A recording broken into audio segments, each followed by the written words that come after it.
তাকওয়া বা আল্লাহ ভীতি সম্পর্কে আমরা যদি পরিপূর্ণভাবে যদি ধারণা রাখতে পারি এবং সে অনুযায়ী যদি আমাদের জীবন গড়তে পারি, তাহলে ইনশাআল্লাহ সে অবশ্যই জান্নাত পাবে এবং ইসলাম মানা তার জন্য সহজ হয়ে যাবে। সম্মানিত হাজরিন, এই তাকওয়া এমন একটি বিষয়, আল্লাহ রসুলের যুগের সেই কাফের মুশরিক, সেই সময়ে যারা ইসলাম গ্রহণ করেছেন, ইসলাম গ্রহণ করার পরে তাকওয়া অবলম্বন করার পরে যেই মানুষগুলি মানুষের জন্য ভয়ের কারণ হয়ে গিয়েছিল, তারা ওই তাকওয়া অবলম্বন করার কারণে মানুষের জানমালের হেফাজতের দায়িত্ব তারা নিয়ে নিয়েছিল এবং ইসলামের জন্য তারা জীবন দেওয়ার জন্য প্রস্তুত হয়ে গিয়েছিল। এটাই হচ্ছে তাকওয়া। এই তাকওয়াটা এমন একটা বিষয়, আজকে আমরা এই সম্পর্কে কোরআন এবং হাদিস অনুযায়ী আলোচনা করার চেষ্টা করব ইনশাআল্লাহ।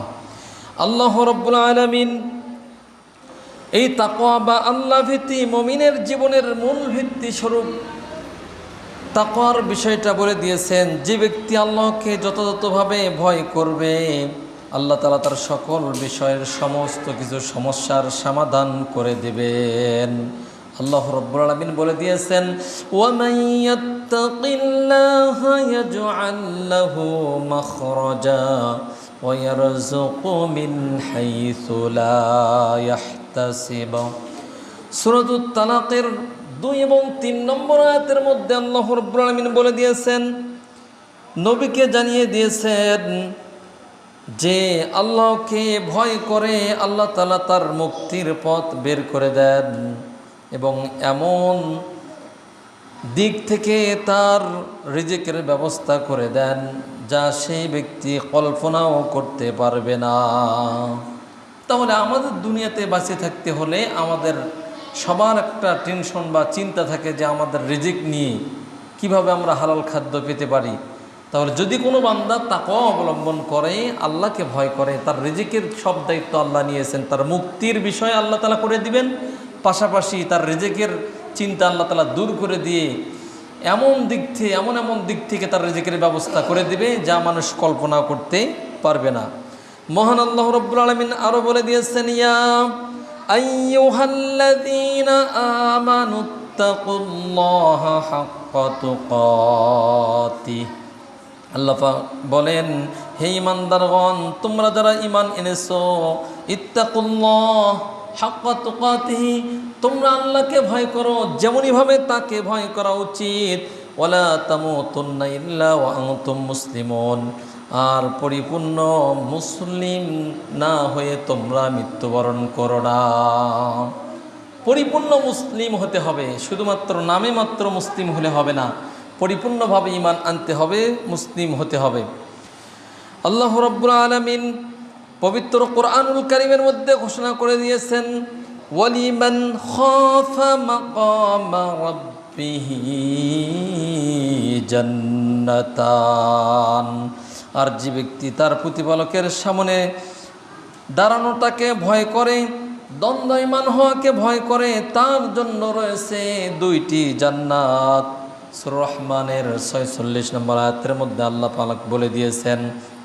তাহলে তাকওয়া মুমিন বান্দার জন্য একমাত্র সম্বল হচ্ছে, সব থেকে গুরুত্বপূর্ণ যেই জিনিসটা দরকার সেটা হচ্ছে তাকওয়া, যা মানুষকে সম্মানিত করে। তাকওয়াশীলদেরকে আল্লাহ রাব্বুল আলামিন এবং তার রাসূল সাল্লাল্লাহু আলাইহি সাল্লাম সব থেকে সম্মানিত করেছেন। আল্লাহ রাব্বুল আলামিন অন্যত্র বলে দিয়েছেন, ইয়া আইয়ুহান নাসু ইন্না খলাকনাকুম মিন যাকারিন আও উনসা ওয়াজআলনাকুম শুউবান ওয়া ক্বাবাইলা লিতাআরাফু ইন্না আকরামাকুম ইনদাল্লাহি আতকাকুম ইন্নাল্লাহা আলীমুন খাবীর। আল্লাহ রাব্বুল আলামিন সূরাতুল হুজুরাতের 13 নম্বর আয়াতের মধ্যে ঘোষণা করে দিয়েছেন, হে মানুষ সকল, আমি তোমাদেরকে একজন পুরুষ এবং একজন নারী হতে তোমাদেরকে আমি সৃষ্টি করেছি। তারপর আমি তোমাদেরকে বিভিন্ন জাতি এবং গোষ্ঠীতে বিভক্ত করে দিয়েছি, যেন তোমরা পরস্পরকে চিনতে পারো। নিশ্চয় আল্লাহর নিকট তোমাদের মধ্যে সর্বাধিক সম্মানিত সেই ব্যক্তি, যে তোমাদের মধ্যে সব থেকে বেশি তাকওয়াবান, সব থেকে বেশি আল্লাহ ভীরু, সেই তোমাদের মধ্যে সব থেকে বেশি সম্মানিত ব্যক্তি। নিঃসন্দেহে আল্লাহ তাআলা সব কিছু জানেন এবং সব কিছু তিনি অবহিত। আয়াতের মধ্যে পরহেজগারকে সব থেকে বড় সম্মানিত ব্যক্তি বলে দিয়েছেন, মানুষ বলে দিয়েছেন। এটি হচ্ছে তাকওয়াবান লোক। এই জন্য মানুষের মধ্যে সব থেকে সম্মানিত ওই ব্যক্তি যে সব থেকে বেশি তাকওয়াবান। অন্যত্র আল্লাহ রাব্বুল আলামিন বলে দিয়েছেন, ফাত্তাকুল্লাহা মাসতাতা'তুম, তোমরা আল্লাহকে যথাসাধ্য ভয় করো। আয়াতের মধ্যে আল্লাহ তাআলা মানুষকে তার সাধ্য অনুযায়ী পরহেজগারিতা অবলম্বন করার জন্য নির্দেশ দিয়েছেন। আল্লাহ রাব্বুল আলামিন আরো বলে দিয়েছেন, ইয়া আইয়ুহাল্লাযীনা আমানুত্তাকুল্লাহা ওয়া কুলু কওলান সাদীদা। সূরাতুল আহজাব ৭০ নম্বর আয়াতের মধ্যে আল্লাহ তাআলা বলেছেন, হে ঈমানদারগণ, তোমরা আল্লাহকে ভয় করো এবং সব সময় সত্য কথা বলো, সঠিক কথা বলো। আয়াতের মধ্যে আল্লাহ তাআলা মানুষদেরকে পরহেজগারিতা তথা আল্লাহ ভীরুতা, তাকওয়া অবলম্বন করার নির্দেশ দিয়েছেন এবং সত্য কথা বলতে নির্দেশ দিয়েছেন। আল্লাহ রাব্বুল আলামিন আরো বলে দিয়েছেন, ইয়া আইয়ুহাল্লাযীনা আমানু ইন তাত্তাকুল্লাহা ইয়াজআল লাকুম ফুরকানা ওয়া ইউকাফিরু আনকুম সাইয়্যাতিকুম ওয়া ইয়াগফির লাকুম ওয়াল্লাহু যুল ফাদলিল আযীম। আল্লাহ রাব্বুল আলামিন সূরাতুল আনফালের ২৯ নম্বর আয়াতের মধ্যে ঘোষণা করে দিয়েছেন, হে ঈমানদারগণ, তোমরা যদি আল্লাহকে ভয় করে চলো, তাহলে আল্লাহ তাআলা তোমাদের ভালো মন্দের মধ্যে পার্থক্য করার মানদণ্ড বা তৌফিক দান করবেন। তোমাদের পাপসমূহ আল্লাহ রাব্বুল আলামিন মিটিয়ে দিবেন। আর শুধু তাই নয়, তোমাদেরকে আল্লাহ রাব্বুল আলামিন ক্ষমা করে দিবেন, কারণ আল্লাহ রাব্বুল আলামিন বড়ই ক্ষমাশীল। তাহলে আয়াতের মধ্যে ৪টি জিনিসের কথা বলা হয়েছে। ১ নম্বর, পরহেজগার তথা আল্লাহ ভীরুতা, তাকওয়া অবলম্বন করতে হবে। ২ নম্বর, এর বিনিময়ে আল্লাহ রাব্বুল আলামিন আমাদেরকে সত্য মিথ্যা পার্থক্য করার তৌফিক দিয়ে দিবেন। ৩ নম্বরে, আমাদের গুনাহসমূহ আল্লাহ রাব্বুল আলামিন ক্ষমা করে দিবেন। ৪ নম্বর, আমাদের পাপ মিটিয়ে দিবেন এবং আমাদেরকে ক্ষমা করে দিবেন।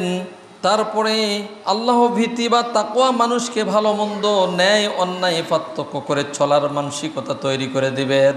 শুধু তাই নয়, যেই বান্দাগুলো তাকওয়া অবলম্বন করবে, ইসলাম মানাটা তার জন্য আল্লাহ রাব্বুল আলামিন সহজ করে দিবেন। ইসলামের মধ্যে থাকার কারণে দুনিয়া এবং আখিরাতে তার ইজ্জত সম্মান আল্লাহ তাআলা বৃদ্ধি করে দিবেন। আল্লাহ রাব্বুল আলামিন বলেন, ওয়া মান ইয়াত্তাকিল্লাহা ইয়াজআল লাহু মিন আমরিহি ইউসরা। সূরাতুত তালাকের ৪ নম্বর আয়াতের মধ্যে ঘোষণা করে দিয়েছেন, যে লোক আল্লাহকে ভয় করে, আল্লাহ তাআলা তার সমস্ত কাজগুলোকে সহজ এবং সুবিধাজনক করে দিবেন। বলেন সুবহানাল্লাহ। তাহলে আমরা যদি পরহেজগারিতা অবলম্বন করতে পারি, আল্লাহর ভয় আমাদের মধ্যে আনতে পারি, দুনিয়াতে সকল কাজগুলো আমাদের জন্য আল্লাহ রাব্বুল আলামিন সহজ করে দিবেন। শুধু তাই না, আল্লাহ পাক আরো বলে দিয়েছেন, ওয়া মান ইয়াত্তাকিল্লাহা ইউকাফির আনহু সাইয়্যাতিহি ওয়া ইউযিম লাহু আজরা। আল্লাহ তাআলা বলেন, হে লোক সকল, তোমরা পরহেজগারিতা অবলম্বন করো, আল্লাহ তাআলা তাহলে তোমাদের পাপসমূহ মিটিয়ে দিবেন, ক্ষমা করে দিবেন, আর তাকে বড় প্রতিদান আল্লাহ রাব্বুল আলামিন দান করবেন। সূরা তালাকের আয়াত নম্বর ৫। অত্র আয়াতে তাকওয়া অবলম্বন করার ২টি বড় সফলতার কথা আল্লাহ রাব্বুল আলামিন উল্লেখ করেছে। ১ নম্বর হচ্ছে, তাকওয়ার ভিত্তিতে আল্লাহ তাআলা মানুষের পাপ মিটিয়ে দিবেন। ২ নম্বর, আল্লাহ তাআলা তাকে আল্লাহ তাআলা তাকওয়া অবলম্বনকারীকে বড় প্রতিদান দিবেন। অন্যত্র আল্লাহ তাআলা আরও বলে দিয়েছেন, ওয়াতাযাওয়াদু ফাইন্না খায়রাজ যাদিত তাকওয়া ওয়াত্তাকুন ইয়া উলিল আলবাব। আল্লাহ রাব্বুল আলামিন সূরাতুল বাকারার 197 নম্বর আয়াতের মধ্যে ঘোষণা করে দিয়েছেন, আর তোমরা পথেও সংগ্রহ করো, যে কোনো জায়গায় যান না কেন আপনাকে পথেও সংগ্রহ করতে হবে। আমরা যে কবর থেকে শুরু করে মিজান, হাসর, ফুলসিরাত, জান্নাত পর্যন্ত আমাদেরকে যাইতে হবে। সেখানে যাওয়ার জন্য আমাদেরকে পথেও সংগ্রহ করতে হবে। আর নিঃসন্দেহে সব থেকে বড় উত্তম পথেও হচ্ছে তাকওয়া।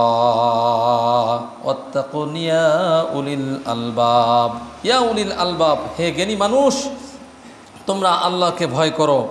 এই আয়াতে আল্লাহ তাআলা তাকওয়াকে সব থেকে উত্তম পথে বলেছেন এবং আল্লাহ রাব্বুল আলামিন জ্ঞানী বান্দাদেরকে উদ্দেশ্য করে সম্বোধন করে বলেছেন যে তোমরা এই ব্যাপারে আল্লাহ তাআলার ব্যাপারে তাকওয়া অবলম্বন করো, তাহলে আল্লাহ রাব্বুল আলামিন আমাদেরকে এই তাকওয়ার বিনিময়ে বড় সফলতা, বড় পুরস্কার দিয়ে দিবেন। বলেন সুবহানাল্লাহ। আল্লাহ রাব্বুল আলামিন বলেন, ওয়া'লামু আন্নাল্লাহা মা'আল মুত্তাকিন। সূরাতুল বাকারার 194 নম্বর আয়াতের মধ্যে আল্লাহ তাআলা ঘোষণা করে দিয়েছেন, আর জেনে রাখো নিশ্চয় আল্লাহ রাব্বুল আলামিন তাকওয়াশীল মানুষ যারা হবে, এই তাকওয়াশীল মানুষদের সঙ্গে আল্লাহ রাব্বুল আলামিন থাকবেন। তাহলে এই দুনিয়ার বুকে যেই বান্দাগুলো তাকওয়া অবলম্বন করে, যারা তাকওয়াশীল, যারা আল্লাহ ভীরু মানুষ, তাদের সঙ্গে স্বয়ং আল্লাহ রাব্বুল আলামিন থাকেন। বলেন সুবহানাল্লাহ। আল্লাহ রাব্বুল আলামিন আরো বলে দিয়েছেন, ফাইন্নাল্লাহা ইউহিব্বুল মুত্তাকিন, নিশ্চয় আল্লাহ তাআলা তাকওয়াশীল ব্যক্তিদেরকে ভালোবাসেন। সূরা আল ইমরান এর ৭৬ নম্বর আয়াতের মধ্যে আল্লাহ রাব্বুল আলামিন বলে দিয়েছেন যে ফাইন্নাল্লাহা ইউহিব্বুল মুত্তাকিন, নিশ্চয় তাকওয়াশীল আল্লাহ ভীরু যেই বান্দা, এই বান্দাকে স্বয়ং আল্লাহ রাব্বুল আলামিন ভালোবাসেন। বলেন সুবহানাল্লাহ। এই জন্য আমরা যেন তাকওয়া অবলম্বন করতে পারি, আল্লাহ তাআলা সেই তৌফিক আমাদের সবাইকে দান করুক। বলে আল্লাহুম্মা আমিন। আন আবি হুরায়রা রাদিয়াল্লাহু তাআলা আনহু قيل يا رسول الله من أكرم الناس قال أتقاهم। আবু হুরায়রা রাদিয়াল্লাহু তাআলা আনহু থেকে বর্ণিত, তিনি বলেন একবার রাসূল সাল্লাল্লাহু আলাইহি সাল্লামকে জিজ্ঞাসা করা হলো মানুষের মধ্যে সর্বাধিক মর্যাদাবান বা সর্বাধিক মর্যাদার অধিকারী ব্যক্তিকে। রাসূল সাল্লাল্লাহু আলাইহি সাল্লাম বললেন মান আকরামুন নাস ক্বালা আতকাহুম। রাসূল সাল্লাল্লাহু আলাইহি সাল্লাম বললেন যে মানুষের মধ্যে সব থেকে আল্লাহ ভীরু, সেই হচ্ছে তোমাদের মধ্যে সব থেকে মর্যাদাবান। হাদিসটি বুখারী এবং মুসলিমের মধ্যে পাওয়া যাবে, সিলসিলাতুস সহিহার মধ্যেও পাওয়া যাবে, হচ্ছে 69 নম্বর হাদিস। এই জন্য রাসূল সাল্লাল্লাহু আলাইহি সাল্লাম বলেছেন মান বাতা বিহি আমালুহু লাম ইউসরি বিহি নাসাবুহু, যার কর্ম তাকে পিছে সরিয়েছে তার বংশমর্যাদা তাকে আগে বাড়তে পারবে না। মুসলিমের মধ্যে এই হাদিসটি বর্ণনা করা হয়েছে। নবী করিম সাল্লাল্লাহু আলাইহি ওয়াসাল্লাম বলেছেন যে যুদ্ধের প্রধান যে সেনাপতিকে তাকওয়াশীল হওয়ার জন্য আদেশ করতেন। হাদিসের মধ্যে এসেছে সুলাইমান ইবনে বুরাইদা রাদিয়াল্লাহু তাআলা আনহু, তিনি তার পিতা থেকে বর্ণনা করেন, তার পিতা বলেন রাসূল সাল্লাল্লাহু আলাইহি সাল্লাম বলেন যখন কোনো রাসূল সাল্লাল্লাহু আলাইহি সাল্লাম যখন কোনো সৈনিকদের আমির নির্ধারণ করতেন, তখন তাকে বিশেষভাবে আল্লাহকে ভয় করার তথা তাকওয়া অবলম্বন করার জন্য আদেশ করতেন। আর সাধারণ যেই মানুষগুলো থাকে সেই মানুষগুলোকে অর্থাৎ সাধারণ মুসলিম যোদ্ধাদেরকে কল্যাণের উপদেশ দিতেন। হাদিসটি মুসলিমের মধ্যে পাওয়া যাবে। রাসূলুল্লাহ সাল্লাল্লাহু আলাইহি সাল্লাম মুআজ ইবনে জাবাল রাদিয়াল্লাহু তাআলা আনহুকে তাকওয়াশীল হওয়ার জন্য বলেন। হাদিসের মধ্যে এসেছে মুআজ ইবনে জাবাল রাদিয়াল্লাহু তাআলা আনহু বলেন যখন রাসূল সাল্লাল্লাহু আলাইহি সাল্লাম তাকে ইয়ামিনে পাঠান, তখন রাসূল সাল্লাল্লাহু আলাইহি সাল্লাম তাকে উপদেশ দেওয়ার জন্য তার সাথে বের হলেন। মুআজ রাদিয়াল্লাহু তাআলা আনহু তিনি সাওয়ারির ওপর আরোহণ করছিলেন এবং নবী করিম সাল্লাল্লাহু আলাইহি সাল্লাম সাওয়ারির নিচে চলতেছিলেন। তিনি উপদেশ শেষে বললেন, মুয়াজ, সম্ভবত এই বছরের পরে তোমার সাথে আমার আর সাক্ষাৎ হবে না। তুমি আমার মসজিদ এবং কবরের পাশ দিয়ে পার হয়ে যাবে। মুয়াজ রাদিয়াল্লাহু তাআলা আনহু নবী করিম সাল্লাল্লাহু আলাইহি সাল্লামের বিচ্ছিন্নতার কথায় চিৎকার করে কাঁদতে লাগলেন এবং মদিনার দিকে ফিরলেন। তারপর নবী করিম সাল্লাল্লাহু আলাইহি সাল্লাম বললেন, তাকওয়াশীল ব্যক্তি সব থেকে আমার নিকটে, আর যেই হোক না কেন, যেখানেই সেই ব্যক্তি থাকুক না কেন, ওই তাকওয়াশীল যারা তাকওয়া অবলম্বন করবে ওই ব্যক্তি আমার নিকটেই রয়ে যাবে। বলেন সুবহানাল্লাহ। সম্মানিত হাজরিন, নবী করিম সাল্লাল্লাহু আলাইহি সাল্লাম অত্র হাদিসে মুয়াজ ইবনে জাবাল রাদিয়াল্লাহু তাআলা আনহুকে যেই অনেক উপদেশ দিয়েছিলেন, তার মধ্যে সব থেকে যেই বড় উপদেশটি ছিল সেটি হচ্ছে পরহেজগারিতা, তত তাকওয়া অবলম্বন করা। তিনি পরহেজগার ব্যক্তিকে তার সব থেকে নিকটে বলেছেন। রাসূল সাল্লাল্লাহু আলাইহি সাল্লাম তার মেয়ে মা ফাতেমাকেও এই তাকওয়া অবলম্বন করার উপদেশ দিয়েছেন। সম্মানিত হাজরিন, অনেক বড় একটা হাদিস, যে হাদিসের মধ্যেও মা ফাতেমাকে তাকওয়া অবলম্বন করার আদেশ দিয়েছেন, যে হাদিসটি বুখারী এবং মুসলিমের মধ্যেও পাওয়া যাবে। তারপর সাহাবীগণ উপদেশ চাইলেই নবী করিম সাল্লাল্লাহু আলাইহি সাল্লাম তাদেরকে তাকওয়া অবলম্বনের উপদেশ দিতেন। ইরবাদ ইবনে সারিয়া রাদিয়াল্লাহু তাআলা আনহু থেকে বর্ণিত, তিনি বলেন, একদা রাসূল সাল্লাল্লাহু আলাইহি সাল্লাম আমাদের সালাত আদায় করলেন, অতঃপর আমাদের দিকে মুখ ফিরে আমাদেরকে উদ্দেশ্য করে এমন স্পর্শকাতর নসিহত করলেন, যাতে চক্ষুসমূহ, আমাদের সকলের চক্ষুসমূহ অশ্রু প্রবাহিত হলো এবং অন্তরসমূহ ভীতি হয়ে গেল, অন্তরের মধ্যে সবার ভয় ধরে গেল। এই সময় এক ব্যক্তি বলে উঠল, হে আল্লাহর রাসূল, মনে হচ্ছে যেন এটা বিদায়ী কোনো একটা ভাষণ। এবং তিনি বললেন যে আমাদেরকে কিছু উপদেশ দিন। তখন নবী করিম সাল্লাল্লাহু আলাইহি সাল্লাম বললেন, আমি তোমাদেরকে আল্লাহকে ভয় করার এবং তাকওয়াশীল হওয়ার উপদেশ দিচ্ছি, এবং তোমরা তোমাদের নেতার কথা শুনবে এবং তার আনুগত্য করতে উপদেশ দিচ্ছি। নেতা বা ইমাম যদি হাবাসি বা কালো গোলাম হয়, আমার পরে তোমাদের মধ্যে যারা জীবিত থাকবে তারা অল্প দিনের মধ্যেই অনেক মতবিরোধ দেখতে পারবে। তখন তোমরা আমার সুন্নতকে এবং সৎপথপ্রাপ্ত খোলাফায়ে রাশিদিনের সুন্নতকে আঁকড়ে ধরবে এবং তা শক্তভাবে আঁকড়ে ধরবে, যেমন মারির দাঁত দিয়ে আঁকড়ে ধরতে হবে। সম্মানিত হাজরিন, আর যত নতুনই হোক না কেন, সমস্ত নতুন জিনিসই হচ্ছে বিদাত। এই সমস্ত বিদাতই হচ্ছে পথভ্রষ্টতা। এই বিদাত থেকে আমাদেরকে বেঁচে থাকতে হবে। সম্মানিত হাজরিন, এই হাদিসের মধ্যে তাকওয়াশীল তথা আল্লাহ ভীরুতা অর্জন করার জন্য নির্দেশ দেওয়া হয়েছে। এই জন্য আমরা যেন সেই নির্দেশ মানতে পারি, সবাই যেন আল্লাহ ভীতি বা তাকওয়া অবলম্বন করতে পারি। আল্লাহ তাআলা সে তৌফিক আমাদের সবাইকে দান করবে, আল্লাহুম্মা আমিন। হযরত আবু হুরায়রা রাদিয়াল্লাহু তাআলা আনহু হতে বর্ণিত, তিনি বলেন, রাসূল সাল্লাল্লাহু আলাইহি ওয়াসাল্লাম বলেছেন, নিশ্চয় আল্লাহ তাআলা তোমাদের বাহ্যিক আকৃতি এবং সম্পদ দেখেন না, বরং তিনি তোমাদের অন্তর এবং আমলের প্রতি তাকান। আবু হুরায়রা রাদিয়াল্লাহু তাআলা আনহু থেকে আরেকটি হাদিসের মধ্যে এসেছে, তিনি বলেন, রাসূল সাল্লাল্লাহু আলাইহি ওয়াসাল্লাম বলেছেন, এক মুসলমান অপর মুসলমানের ভাই, কাজী তার উপর অত্যাচার করবে না, তাকে লাঞ্ছিত করবে না এবং তাকে তুচ্ছ মনে করবে না। আল্লাহর ভয় এখানে থাকে। এই কথা বলে তিনি বললেন, আত্তাকওয়া হাহুনা, আত্তাকওয়া হাহুনা। তিনবার তিনি তার অন্তরের দিকে দেখে বললেন, আত্তাকওয়া হাহুনা। তাকওয়া এখানে থাকে। তাকওয়া অন্তরের বিষয়। কার অন্তরে তাকওয়া কি আছে এটা মানুষ দেখতে পারে না, এটা তার অন্তরের বিষয়। তবে তার অন্তরের বিষয়টা বাহিরে প্রকাশ পায় যখন তাকওয়াশীল ব্যক্তি তার চলাফেরার মাধ্যমে সেটা বোঝা যায় যে এই ব্যক্তি তাকওয়া অবলম্বন করে চলে। আল্লাহ তাআলা আমাদের সবাইকে তাকওয়া অবলম্বন করার তৌফিক দান করবে, আল্লাহুম্মা আমিন। নোমান ইবনে বশীর রাদিয়াল্লাহু তাআলা আনহু থেকে বর্ণিত, তিনি বলেন, রাসূল সাল্লাল্লাহু আলাইহি ওয়াসাল্লাম বলেছেন, মনে রাখো নিশ্চয়ই মানুষের শরীরে একটি গোশতপিণ্ড আছে, যা সঠিক থাকলে সমস্ত দেহই সঠিক থাকে, আর তার বিকৃতি ঘটলে সমস্ত দেহই বিকৃত হয়ে যায়। আর সেই গোশতের টুকরাটি হচ্ছে আলা ওহিয়াল কলব, সেটা হচ্ছে মানুষের অন্তর। এই জন্য অন্তর যদি পরিশুদ্ধ না হয়, অন্তরের মধ্যে যদি তাকওয়া না থাকে, তাহলে বাহিরে সেটা প্রকাশ পাবে না। এই জন্য অন্তর দিয়ে আমাদেরকে তাকওয়া অবলম্বন করতে হবে, অন্তরের মধ্য দিয়ে আমাদেরকে আল্লাহর ভয় অর্জন করতে হবে। আল্লাহ তাআলা সে তৌফিক আমাদের সবাইকে দান করুক, বলে আল্লাহুম্মা আমিন। যে অন্তরে আল্লাহকে ভয় করে তা গোপনে এবং প্রকাশ্যে সকল প্রকার পাপাচার থেকে তাকে বিরত রাখে। এখন অন্তরের মধ্যে যদি ভয় না থাকে, তাহলে সেই ব্যক্তি গোপনে এবং প্রকাশ্যে পাপ করতে পারে। আর যদি অন্তরের মধ্যে আল্লাহর ভয় থাকে, তাহলে সেই ব্যক্তি কি করতে পারবে না? অন্যায় কাজ করতে পারবে না, পাপ কাজ করতে পারবে না। আমি আগেই বলছিলাম যে এই তাকওয়া অবলম্বন করেই সাহাবীরা সেই অন্ধকার যুগ থেকে, জাহিলিয়াতের যুগ থেকে তারা আলোর যুগে পদার্পণ করেছে। যে মানুষগুলি মানুষের রক্ত নিয়ে খেলা করত, তারা মানুষের পাহারাদার হয়ে গিয়েছিল। আবু বকর, ওমর রাদিয়াল্লাহু তাআলা আনহু,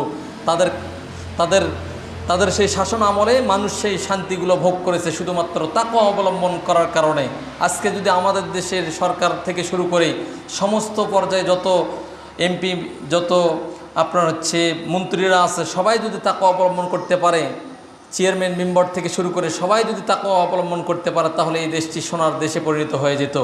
কিন্তু তাকওয়ার অবলম্বন না করার কারণে আমরা দেখেছি এক সময় মানুষ না খেয়ে থেকেছে তেলের অভাবে, অথচ দেখা গেছে খাটের নিচে তেল থাকে।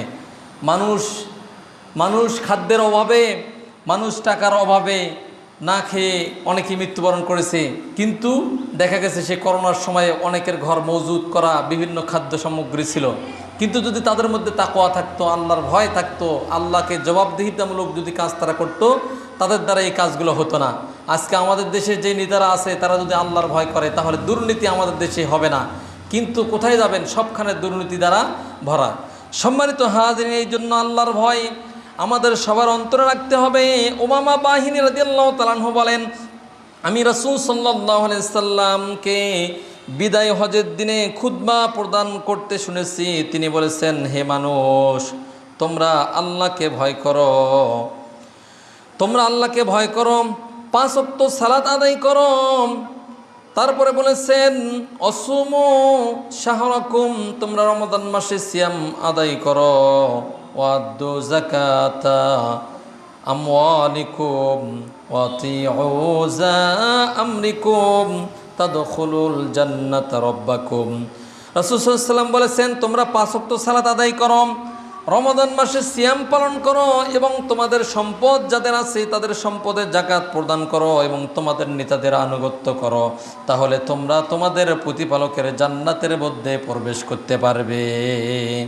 তাহলে এই হাদিসের মধ্যে কয়েকটি গুণের কথা বলেছে। 1 নম্বর হচ্ছে আল্লাহকে ভয় করতে হবে, 2 নম্বর হচ্ছে দিনে রাতে 5 ওয়াক্ত সালাত আদায় করতে হবে, 3 নম্বর রমাদান মাসে সিয়াম পালন করতে হবে, 4 নম্বর সম্পদের যাকাত দিতে হবে যদি সম্পদ থাকে, তারপর 5 নম্বর নেতার আনুগত্য করতে হবে আল্লাহ। এবং আল্লাহকে ভয় করার অর্থ হচ্ছে তার নির্দেশ পালন করা এবং তার নিষিদ্ধ বিষয়গুলি সমূহ পরিহার করা। সুতরাং তাকওয়া অর্জনের পাশাপাশি ইসলামের মৌলিক যে ইবাদতগুলো আছে, এগুলো যারা পরহেজগার ব্যক্তি, যারা তাকওয়াশীল ব্যক্তি, তারা অবশ্যই পুঙ্খানুপুঙ্খানুভাবে সঠিকভাবে তারা আদায় করবে ইনশাআল্লাহ। সম্মানিত হাজিরিন, আব্দুল্লাহ ইবনে আমর রাদিয়াল্লাহু তাআলা আনহু বলেন, একদা রাসূল সাল্লাল্লাহু আলাইহি সাল্লামকে বলা হলো সবচেয়ে উত্তম মানুষকে। তিনি বললেন, প্রত্যেক মাখলুক মখদুম কলব এবং সুদুকুল সিনা। সাহাবীগণ বললেন, আমরা জিহ্বার সত্যবাদিতা বুঝি, কিন্তু মখদুমুল কলব বুঝি না। নবী করিম সাল্লাল্লাহু আলাইহি ওয়াসাল্লাম বলছেন, এ হচ্ছে এমন ব্যক্তি যে পরহেজগার এবং আল্লাহ ভীরুতা, সে নিষ্কলুষ, সে কোনো পাপ কাজ করে না। আর পরহেজগার এমন ব্যক্তি যার মধ্যে কোনো পাপ নেই, যে ব্যক্তি সীমালঙ্ঘন করে না, খিয়ানত করে না, হিংসা করে না। তাহলে এখানে আমরা পাইলাম যে ব্যক্তি আল্লাহ ভীরুতা অর্জন করবে তার মধ্যে কয়েকটি কাজ থাকবে না। এই কাজগুলো তার মধ্যে থাকবে না। 1 নম্বর হচ্ছে তার মধ্যে পাপ থাকবে না, 2 নম্বর হচ্ছে সীমালঙ্ঘন থাকবে না, খিয়ানত করা তার মধ্যে থাকবে না, হিংসা তার মধ্যে থাকবে না। এই দোষগুলো থেকে আমাদেরকে বেঁচে থাকতে হবে। আল্লাহ তাআলা তৌফিক দান করুক, আল্লাহুম্মা আমিন। সম্মানিত হাজিরিন, আতা ইবনে ইয়াসার রাদিয়াল্লাহু তাআলা আনহু বলেন, নবী করিম সাল্লাল্লাহু আলাইহি সাল্লাম যখন মুআজ রাদিয়াল্লাহু তাআলা আনহুকে ইয়েমেনে পাঠান, তখন মুআজ বলেছিলেন, হে আল্লাহর রাসূল সাল্লাল্লাহু আলাইহি সাল্লাম, আমাকে কিছু উপদেশ দিন। নবী করিম সাল্লাল্লাহু আলাইহি সাল্লাম বললেন, তোমার জন্য যথাসাধ্য তাকওয়া অবলম্বন করা জরুরি, আর আল্লাহকে স্মরণ করা পাথর এবং গাছের নিকট। আর কোনো পাপ কাজ করলে তার জন্য সঙ্গে সঙ্গে তওবা করা, পাপ প্রকাশ্যে হলে তওবা প্রকাশ্যে করা, পাপ গোপনে হলে তওবাও গোপনে করা। এইটা আল্লাহ রাসূল সাল্লাল্লাহু আলাইহি ওয়াসাল্লাম মুআয রাদিয়াল্লাহু তাআলা আনহুকে গোপনে এই উপদেশগুলো দিয়ে দিয়েছিলেন। এই জন্য আমাদেরকে এগুলো থেকে শিক্ষা নেওয়া উচিত। আবু হুরায়রা রাদিয়াল্লাহু তাআলা আনহু থেকে বর্ণিত, তিনি বলেন রাসূল সাল্লাল্লাহু আলাইহি ওয়াসাল্লাম এক ব্যক্তিকে বললেন, আমি তোমাকে আল্লাহ ভীতি অবলম্বন করার উপদেশ দিচ্ছি, আর প্রত্যেক উঁচু স্থানে যখন তুমি উঠবা তখন আল্লাহু আকবার বলবা। এইটা তিনি উপদেশ দিয়েছেন। সম্মানিত হাজরিন, রাসূল সাল্লাল্লাহু আলাইহি ওয়াসাল্লাম আরও বলেছেন, হে জাবের রাদিয়াল্লাহু তাআলা আনহু থেকে বর্ণিত, তিনি বলেন রাসূল সাল্লাল্লাহু আলাইহি ওয়াসাল্লাম তাকে বলেছেন, হে জাবের, আমি তোমাকে তাকওয়াশীল হওয়ার জন্য উপদেশ দিচ্ছি। নিশ্চয় তাকওয়া হচ্ছে সব কিছুর কল্যাণের মূল। তোমার উপর জিহাদ জরুরি, কারণ জিহাদই হচ্ছে ইসলামের বৈরাগ্য। আল্লাহর জিকির করো এবং কোরআন কালিম তিলাওয়াত করো, কারণ এই দুটি হচ্ছে প্রকাশ্যে, এই দুটি হচ্ছে আকাশের শান্তি লাভের মাধ্যম এবং জমিনের সুখ্যাতি অর্জনের মাধ্যম। অত্র হাদিসে রাসূল সাল্লাল্লাহু আলাইহি ওয়াসাল্লাম জাবের রাদিয়াল্লাহু আনহুকে তাকওয়া অবলম্বন করার আদেশ দিয়েছেন। এই জন্য আমরাও যেন সব ক্ষেত্রে যেন তাকওয়া অবলম্বন করতে পারি। আল্লাহ তাআলা সে তৌফিক আমাদের সবাইকে দান করবে, আল্লাহুম্মা আমিন। রাসূল সাল্লাল্লাহু আলাইহি ওয়াসাল্লাম আরও বলে দিয়েছেন যে তোমাদের দিন, আমি তোমাদেরকে দিন এবং তোমার আমানত এবং তোমার শেষ কর্মকে আল্লাহ তাআলার নিকট গচ্ছিত রাখলাম। আল্লাহ তাআলা তোমাকে পরহেজগারিতা দান করুক। এটা নবী করিম সাল্লাল্লাহু আলাইহি ওয়াসাল্লামকে মানুষকে বিদায় দেওয়ার সময়, আমরা যে বিদায় দেওয়ার সময় একটা দোয়া আছে, সেখানে সেই দোয়াটির মধ্যে এখানে বলতেন, আস্তাউদিউল্লাহ দীনাকা ওয়া আমানাতাকা ওয়া আখিরু আমালিকা ওয়া তাযাওয়াদা কাল্লাহুত তাকওয়া ওয়া গফারা যামবাকা ওয়া ইয়াসসারা লাকাল খায়রা হাইথুমা কুনতা। এটা বলেছেন। এটা আবু দাউদ এবং মিশকাতের মধ্যে এই হাদিসটি পাবেন, যেখানে অর্থ হচ্ছে যে আমি তোমার দিন এবং তোমার আমানত এবং তোমার শেষ কর্মকে আল্লাহ তাআলার নিকট গচ্ছিত রাখলাম। আল্লাহ তাআলা তোমাকে পরহেজগারিতা দান করুক, বলে আল্লাহুম্মা আমিন। আল্লাহ তাআলা তোমাদের গুনাহ মাফ করুক এবং তোমাদের জন্য কল্যাণকে সহজ করে দিক, এবং তুমি যেখানেই থাকো না কেন আল্লাহ তাআলা তোমাকে ক্ষমা করে দিক, বলে আল্লাহুম্মা আমিন। সম্মানিত হাজিরিন, কিন্তু আমাদের দেশে টাটা বাই বাই এগুলো থাকার কারণে এই হাদিসগুলো আজকে আমাদের দেশে আমরা করে থাকি না, আমরা পালন করে থাকি না। এই জন্য এগুলো আমাদের শেখা সবার জন্য জরুরি। আল্লাহ তাআলা সে তৌফিক আমাদের দান করবে, আল্লাহুম্মা আমিন। সম্মানিত হাজিরিন, আবু হুরায়রা রাদিয়াল্লাহু তাআলা আনহু থেকে বর্ণিত, রাসূল সাল্লাল্লাহু আলাইহি ওয়াসাল্লাম বলেছেন, তোমরা কি জানো কোন জিনিস মানুষকে সব থেকে বেশি জান্নাতে প্রবেশ করায়? তা হচ্ছে আল্লাহ তাআলার ভয় এবং তাকওয়া ও উত্তম চরিত্র। এই জিনিসটা মানুষগুলোকে, এই দুইটি জিনিস সব থেকে বেশি জান্নাতে প্রবেশ করাবে। আর তোমরা কি জানো মানুষকে সব থেকে বেশি জাহান্নামে প্রবেশ করায় কোন জিনিস? একটি হচ্ছে মুখমণ্ডল, অপরটি হচ্ছে তার লজ্জাস্থান। এই জন্য মুখ এবং লজ্জাস্থানকে হেফাজত করতে হবে। আরেকটি হাদিসের মধ্যে রাসূল সাল্লাল্লাহু আলাইহি ওয়াসাল্লাম বলেছেন, কেউ যদি এই জিহ্বা এবং দুই রানের মাঝখানের লজ্জাস্থান যদি কেউ আমানতের গ্যারান্টি বা জামিনদার হতে পারে, রাসূল সাল্লাল্লাহু আলাইহি ওয়াসাল্লাম তার জন্য জান্নাতের জামিনদার হয়ে যাবে। তাহলে এই হাদিসের মধ্যে 1 নম্বরে তাকওয়া বা আল্লাহ ভীতি অর্জন করতে হবে, 2 নম্বর হচ্ছে উত্তম চরিত্র অর্জন করতে হবে। এই দুইটা জিনিস মানুষকে জান্নাতে বেশি বেশি প্রবেশ করাবে। 3 নম্বরে হচ্ছে মুখ নিয়ন্ত্রণ করতে হবে, তাহলে জাহান্নাম থেকে বাঁচা যাবে। 4 নম্বর লজ্জাস্থানের হেফাজত করতে হবে, তাহলে জাহান্নাম থেকে বাঁচা যাবে। তাহলে হাদিসের মধ্যে আমরা 4টি জিনিস পাইলাম। 2টি জিনিস জান্নাতে প্রবেশ করায় আর 2টি জিনিস মানুষকে জাহান্নামে প্রবেশ করায়। যেই 2টা জিনিস জান্নাতে প্রবেশ করায়, একটি হচ্ছে আল্লাহর ভয় আর একটা হচ্ছে উত্তম চরিত্র। আর যেই 2টা জিনিস মানুষকে বেশি বেশি জাহান্নামে নিয়ে যাবে, একটা হচ্ছে মুখ তথা জিহ্বা দ্বারা কথার কারণে, খারাপ কথা বা বিভিন্ন অপকর্ম কথাবার্তা বলার কারণে, আর 2 নম্বর হচ্ছে লজ্জাস্থানের অপকর্ম করার কারণে। এই জন্য এই 2টা জিনিস আমাদেরকে হেফাজত করতে হবে। আল্লাহ তাআলা আমাদের তৌফিক দান করবে, আল্লাহুম্মা আমিন। হাসান বসরি রাদিয়াল্লাহু তাআলা আনহু সামুরা ইবনে জুনদুব রাদিয়াল্লাহু তাআলা আনহু হতে বর্ণনা করেন, তিনি বলেন যে রাসূল সাল্লাল্লাহু আলাইহি ওয়াসাল্লাম বলেছেন, মান মর্যাদা হলো ধন সম্পদ, আর ভদ্রতা নম্রতা হলো তাকওয়া অবলম্বন করা। এই জন্য মানুষ নম্র ভদ্র হতে পারে। এ হাদিসে স্পষ্ট পেশ করা হয়েছে যে এই ব্যক্তি যত বেশি পরহেজগার, সে সব থেকে বেশি নম্র এবং ভদ্র হয়ে যায়। এই জন্য তাকওয়া অবলম্বন করে আমাদেরকে চলতে হবে। আল্লাহ তাআলা সে তৌফিক আমাদেরকে সবাইকে দান করুক। যেহেতু সময় আমাদের শেষ হয়ে গেছে, অনেক এখানে হাদিসগুলো জমা করা হয়েছিল। আল্লাহ রাব্বুল আলামিন আমাদের সবাইকে যেটুকু বললাম কোরআন এবং হাদিস অনুযায়ী তাকওয়া অবলম্বন করে আমরা যেন এই গুণটা অর্জন করতে পারি, তাহলে ইসলাম মানা আমাদের জন্য সহজ হয়ে যাবে। আল্লাহর কাছে আমরা বড় প্রতিদান পাবো এবং জান্নাত পাবো, এবং আল্লাহর কাছে সবথেকে বড় মর্যাদাশীল ব্যক্তি, সবথেকে উত্তম মানুষ হচ্ছে ওই ব্যক্তি যেই ব্যক্তি পরহেজগার তথা তাকওয়া অবলম্বন করে। আল্লাহ তাআলা আমাদের সবাইকে সে তৌফিক দান করুক, বলে আল্লাহুম্মা আমিন। একটা দোয়া আল্লাহ রাসূল সাল্লাল্লাহু আলাইহি ওয়াসাল্লাম সবসময় বলেছেন, আমরা সেই দোয়াটি সবাই মিলে পড়ি। আমরা বলি আল্লাহুম্মা ইন্নি, সবাই বলেন আল্লাহুম্মা ইন্নি আসআলুকাল হুদা ওয়াত-তুকা ওয়াল আফাফা ওয়াল গিনা। এটা আল্লাহ রাসূল সাল্লাল্লাহু আলাইহি ওয়াসাল্লাম সকল ফরজ নামাজের পরে পড়তেন। এর অর্থ হচ্ছে যে আল্লাহ, আমি আপনার নিকট পরহেজগারিতা চাই, আমি আপনার নিকট সহজ সরল দিন চাই, অর্থাৎ হেদায়েতের পথ চাই, এবং আপনার নিকট পরহেজগারিতা চাই, যত তাকওয়া অবলম্বন করতে চাই, হারাম হতে বেঁচে থাকতে চাই, এবং অন্যের নিকট মুখাফিকি হতে বেঁচে থাকতে চাই। এই দোয়াগুলো আল্লাহ রাসূল সাল্লাল্লাহু আলাইহি ওয়াসাল্লাম এছাড়াও আরও অনেক দোয়া পড়তেন। এই নামাজ শেষে এই দোয়াগুলো, জিকিরগুলো আমরা শিখে নেব। কোরআন সুন্নাহ অনুযায়ী তাকওয়া অবলম্বন করে আমরা চলার তৌফিক যেন আল্লাহ পাক আমাদের সবাইকে দান করবো। আল্লাহুম্মা আমিন। সুবহানাকা আল্লাহুম্মা ওয়া বিহামদিকা আশহাদু আল্লা ইলাহা ইল্লা আনতা আস্তাগফিরুকা ওয়া আতুবু ইলাইক। আসসালামু আলাইকুম।